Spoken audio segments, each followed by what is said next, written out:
remporter. loolu moom man lu ma am certitude la te ñu ngi liggéey ci base bi ñu ngi waxtaan ak askan bi pour ñu jàppale ñu ci loolu. aussi je pense que dinañ fa yegg loolu kese la.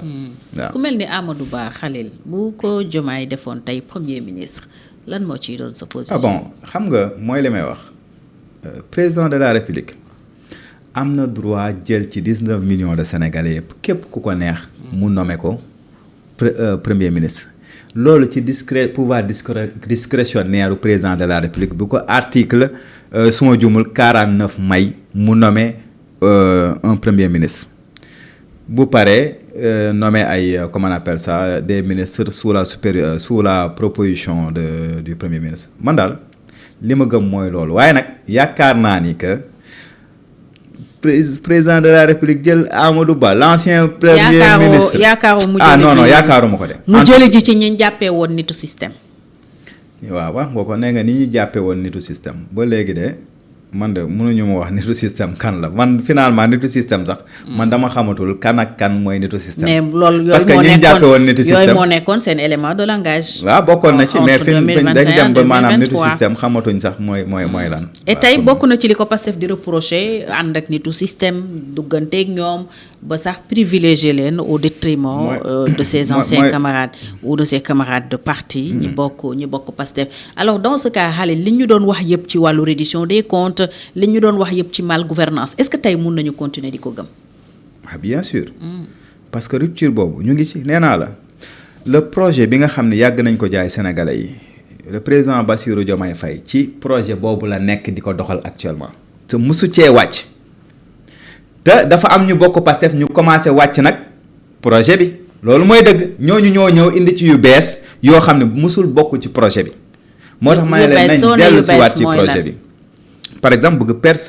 personnaliser maanaam projet bi personnifier ko wala ne benn nit rek ko mën a porter damay fàttali le président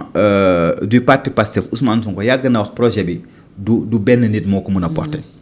su ma demul keneen mën na. bu ma demul keneen ak keneen. ñun loolu lañ ko nawee topp ko ci loolu. looloo tax d'ailleurs mu tànn Diomaye. moo tax mu tànn Diomaye mu ngi noonu donc projet bi du nit buñ bëggee dem ba nag bëgg soppi loolu bëgg ko def nit man daf may poser problème beneen bi mooy. bu ñuy wax nitu système ak ñun lu ñu mësoon gëm ci nitu système kan mooy nitu système dama lay wax soxna Fatou dama ne la bu dee ñun jàppe woon nitu système président Ousmane Sonko de ñëw na ne am na ñoo xam ne jamonoy Wàdd dañ leen waroon teg fii fusiller leen yaa ngi dégg des gens du système donc foofu est-ce que dañuy mën a jàpp ni kon ñu bokkoon ci Wàdd ay nitu système lañ bu fekkee loolu la biir Pastef tey ñi fa am ay ndombal tànk dama ne la ay wàddiste lañ woon pur et dur ñu nga fa taxaw ba pare dàq saaga nit ñi wala dàq xas nit ñi te pourtant ay wàddiste lañ woon nitu système mooy ñi nga xam ne pour man gëmuñu projet bi te ñooñ ñu ngi fi parce que nee naa la élection comment on appelle ça 2019 ñoom ñëpp ña ko fi jàppale woon fii dañ leen di compter. ñu ngi fi ba tey ñu ànd ak ñoom lëngoo léegi lan moo tax tey ñu ne léegi ñu bokk ci coalition bi ñooy nitu système mais ñoom ña leen war duñu ay nitu système loolu du wax bu taxaw le président de la république ci maanaam yoon bi mu jël yoonu projet bi ci yoon boobu la nekk reddition des comptes bi ñuy wax nañ ma wax soxna Fatou président de la république lan la def lu war ak projet bi ngir yàlla ak yeneen bi ku ko xam na ma ko wax. en tout cas premier parce que bu fekkee ni bon ex premier ministre plutôt haussé na le ton d'ailleurs waxaat na ko à l'Assemblée nationale wax ko keroog ci ndaje meñ amaloon sur les infrastructures le conseil interministériel wax ne am na fi dossier yu bari yoo xam ne traité wuñ ko comme niñ ko waroon a traité ñu bëri sax yaakaaroon ne ci kaw Yacine Fall la dal mais non il l'a reprécisé à l'Assemblée nationale ne moom amul lu muy reprocher Yacine Fall au contraire elle fait bien son travail mais dafa mel ni reddition des comptes bi ngeen ñu jaayoon parce que nag bilan bi moom ak li ngeen fi engagé woon yépp c'est pas que Ousmane Sonko Diomaye ak Sonko ñoo ko bokk. non xam nga li ma yàgg wax lu fi Sonko doon wax engagé na Diomaye. Soxna Fatou li ma lay wax ci réalisation yi fi am ci 2 années yi yu am solo yu régime bi def munoo cee génnee le premier ministre Ousmane Sonko munul ne parce que il était le premier ministre munoo ko dindi tout comme munoo ñëw ne premier ministre rek a liggéey le président de la république liggéey. wala li fi yàq yëpp premier ministre la loolu tam duñ ko dégg. non bon ñun waxee wuñ foofu. ñun on parle dans le cadre de la réalisation. maintenant man fii président de la république wàccee maanaam projet bi mooy sur le cadre de la bonne gouvernance soxna Fatou. gis nga ni actuellement que tey am na ñuy caxatee alalu réew mi te jëlee wuñ leen fañ nekkoon. yow yaakaar nga loolu. tey dégg nga ay maanaam comme scandale yu am ba pare ñu bàyyi ña fa nekkoon ci seen bopp yu ñu jiite woon. dégguma ko fi de sur le cadre de la bonne gouvernance créé waat nañ fi OFNAC def nañ la loi sur les lanceurs d'alerte def nañ la loi sur le droit à l'information def nañ ay loi yu bari sur la transparence ñu ne ma bonne gouvernance amul ci réew mi amul rupture dans le cadre de la reddition des comptes mais reddition des comptes du soxna Fatou da ngay ñëw rek xam nga man fii des fois damay comprendre majorité ñu bari ci sénégalais yi ndeysaan ñi naan pourtant de Diomaye moo fi waxoon ni suñ yéegee ñu sàcc alalu réew mi ndeysaan dinañ leen tëj. malheureusement le premier ministre c'est un doctorant en droit public nekk un inspecteur des impôts des fois peut-être dama naan xëy na droit public bi mu jàng et même boo jàngee sax droit public war nga mën a xam les procédures pénales ak le droit pénal parce que di nga ko jàng même bu fekkee ne privé ñoo ciy gën a gëstu mais li ma la mën a wax foofu mooy que xam na ni justice war a fonctionner et il l'a dit journée bi nga xam ne nii martyrs yi daje na ak martyrs yi journée martyrs yi boobu yaa ngi comprendre mooy leen justice du ni ngeen ko yaakaaree la war a fonctionner mënul gaaw mooy bi non mënul gaaw yaa ngi dégg loolu aussi le président de la république comprendre na ko parce que président de la république aussi nee naa la jàll na concours magistrature donc xam na procédure pénale nu muy marché xam na droit pénal nu muy lal la wundu lu muy fonctionner donc gis nga li ñuy wax naan ay y a pas la reddition des comptes waaye léegi lu ñu bëgg ñu dem jëli benn nit fële ne ko yow kaay ñu jàpp la parce que da ngaa sàcc alalu réew mi foo koy teg Soxna Fatou les magistrats du siège là les magistrats assis gis nga ñoom kenn moomu leen gis nga Soxna Fatou ay ñooñu dama gëm ni que ñu gëm yàlla lañ xam nga lu tax ma la naan ñu gëm yàlla lañ parce que ñoom bu ñuy àtte c'est sur leur comment on appelle ça ultime conviction ci la ñuy intime conviction ci la ñuy àtte nit ñi c'est-à-dire que bu ñu demee bay àtte ñu am ay fait ñoom yàlla lañ ciy xool par rapport ak fait yu ñu jot ñu ne kii kat dinañ ko condamner par rapport ak li ñu yor wala duñ ko condamner parce que loolu seen responsabilité la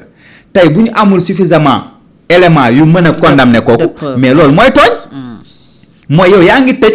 yàq àdduna nit bi nga xam ne ni leer na la ni deful dara wala boog preuve yi nga am doyul pour mën ko tëj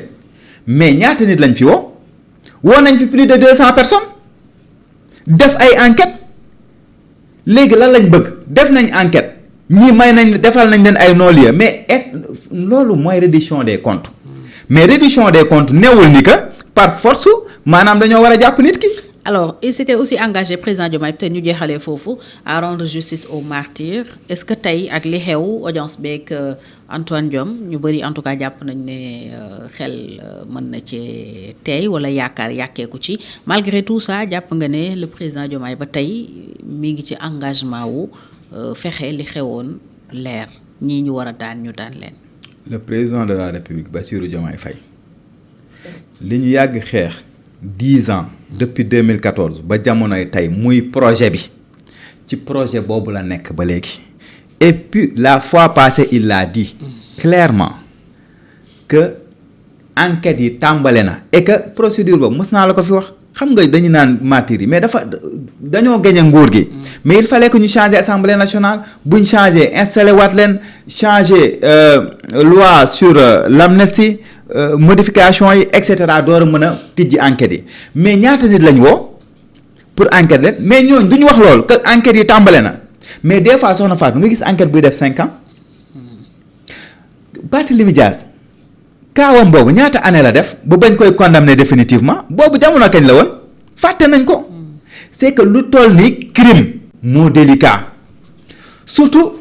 keroog nag ci ngay xam ni que le président de la République ku xam droit la parce que crime am na yow da ngaa jékki-jékki ñu gis benn nit bu daanu mais bal bi ko rey xanaa dinañ xam bal boobu ban façon bal la mooy les éléments matériels là les preuves là di nga xam bal boobu fan la war a mën a jóge ci ban fetal yooyu yëpp du ay enquête moo koy déterminer waa léegi dañuy jàpp rek ni waa takkadeer diw la rek wala numéro 9 bi wala yu kenn kiiwul ñu dem jàppale jagat-jagateer même tey bu ñu amee certitude que numéro 9 bi la mais dafay am benn liaison ay preuves yi étayé que ni li tiiree ba daaneel diw ci arme diw bii la jógee te moment boobu la am mais yooyu yëpp ay preuve la yoo xam ne procureur moo koy dem ak maanaam les officiers de police judiciaire ñooy dem enquête ko bu ñu ko joxee nag juge le juge de l'instruction mu gën ko approfondir loolu kese la te man gëm naa président de la république bi mu wax et c'est un homme de droit te lépp lu ci nekk lëndam man je sais que dina ko leeral ba mu leer nañ parce que promesse yi nga xam ne yoo xam ne promettre woon nañ ko Sénégalais yi te gëm naan ci loolu la ñuy continuer di dox. loo bëgg a jeexalee Khalil. di la remercier waat rek par rapport ak invitation bi aussi di woo Sénégalais yëpp à ce que vraiment ñu jàppale le président de la république Bassirou Diomaye Faye mu liggéey dëkk bi yóbbu réew mi fi mu ko bëgg yóbbu. ci 2 ans ak wala 3 ans yi nga xam ne dese na ko ci bopp réew mi parce que looloo ko ñor mooy jëlee Sénégal ci nguuta gum ne yóbbu ko ci kanam nga xam ne sénégalais yëpp nañ ci gis parce que président de la république question sociale yi daf ko yitteel. daf surtout couche vulnérable yi lu ko yitteel la. dafa am yërmande ci nit ñi. moo tax ma gëm ni que tey yi dañ ko waroon jàppale mu yeggale loolu aussi. di ñaan aussi le premier ministre mu accompagner ko par rapport ak peut-être la majorité à l'Assemblée nationale. bi nga xam ne dàq. waaw mais c'est son loolu. nee naa la relation bi ñu am c'est au-delà de l'aspect politique. et puis dans l'intérêt supérieur de la nation je pense que loolu du ci dara. bu subaa mën na dem reere pare. loolu dara yàqu ko seen diggante. gëmoon na ci confrontation lañ jëm. sañu ko premier ministre man de su ma nekkoon Ousmane Sonko. non à jamais ma def loolu ak li ma Diomaye def yow imagine nga premier ministre dem naan day confronté wu directement ak le président de la république ak peut-être ay turandoom biir palais non man de su doon man kóllëre dina tax du ma def lu mel noonu wax dëgg fa yàlla donc nañ jiital tey relation humaine yi nga xam ni am nañ ko yi nga xam ne moo jiitu sax politique bi wala yenn yi nga xam ne yu ñàkk fay parce que des fois gars yi dañ naan noo kii day wax parce que ay poste soxna Fatou du dara poste mën nañ la ci fal benn 1 an wala 6 mois wala 3 mois wala 1 mois jëlee la fa ce n'est absolument rien li intéressé nit ñi mooy xeexal réew mi mu jugee ci situation A dem ci situation B gën a favorable sénégalais yëpp gis ci seen bopp loolu la ñuy woo sénégalais yi nañ liggéey Sénégal pour le développement bi nga xam ne nii tey jii moom la ñu bëgg nga xam ne sénégalais yëpp maanaam li ñu naan réew mi doxul réew mi dina commencer dox donc ñëpp a gis ci seen bopp maanaam lu ñuy yóotu lépp mu mën a yomb ci loolu la ñuy dox ci loolu lañ nekk. kon xanaa Sonko moo nekkoon blocage bi.